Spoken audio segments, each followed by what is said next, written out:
Hey guys, ngayon magkagawa tayo ng garter sa likod ng palda. Good afternoon guys. Yan, nakaligo na si Lola. Ayan, iinipit natin yung garter doon. Ito yung back guys. Yan. Sa back tayo maglalagay ng garter.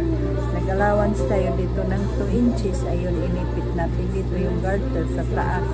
Tapos sa kabila guys, ito inipit din natin 2 inches.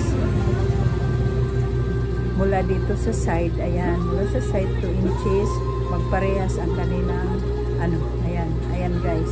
Ito ay overlap ng ating palda. Ayan, nilagyan natin ng overlap guys, para maganda siyang tingnan. Ayan, ganyan ang labas. Ngayon, dahil natahian na natin dito sa gilid, didiretso na natin ito, iipitin natin, ilalagay natin sa loob yung garter. Huwag lang natin tatahiin yung garter guys, dahil mahihirapan tayo magbanat. Ayan, dapat dito natin patamain yung kanyang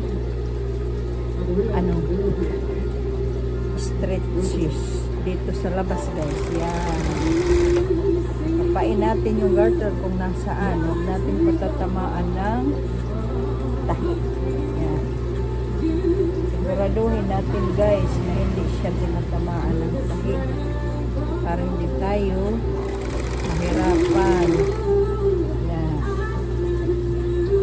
ganyan lang guys yung pag-garter ng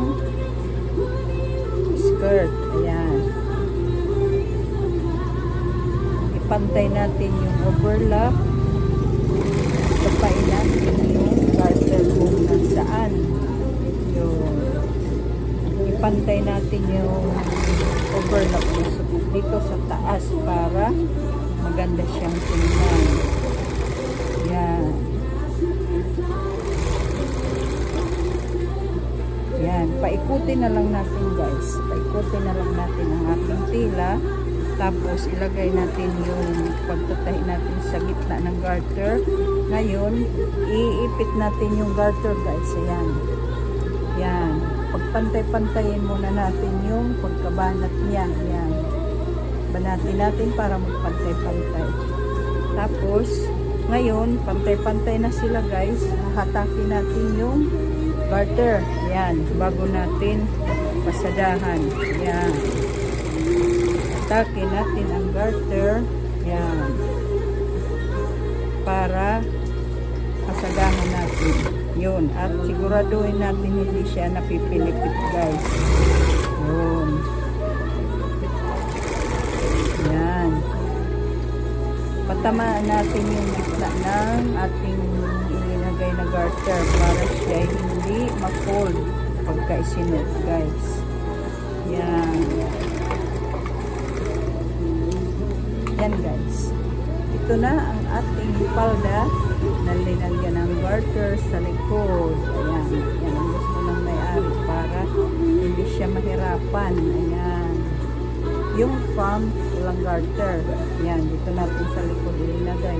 Ngayon, para hindi bumuka itong ating overlap guys, itatahi natin. Ayan. Ito yung front. Itatahi natin dito sa dart. Tatamaan natin. Ayan. Para yung kanyang overlap mag-permanent siya guys, hindi siya matatanggal. Kasi pag hindi natin itinahi, yan, tapos i-backing natin yung isara natin yung pagtatahi para hindi siya matastas. Ayan. May isa pa ditong dart box. Ayan, itahiin natin. Yan. Yan, siguraduhin lang natin na malapat siya dito sa right side na ng palda. Yan. Yan. Dito tayo nagpatama sa dart para hindi halata yung tahi guys. Yan. Yan, para hindi siya bumuka. Yan.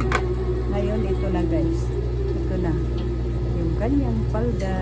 Nasa side yung zipper. Yan. Tapos yung garter nasa likod. Okay guys. Thank you for watching. Follow and share Bye-bye.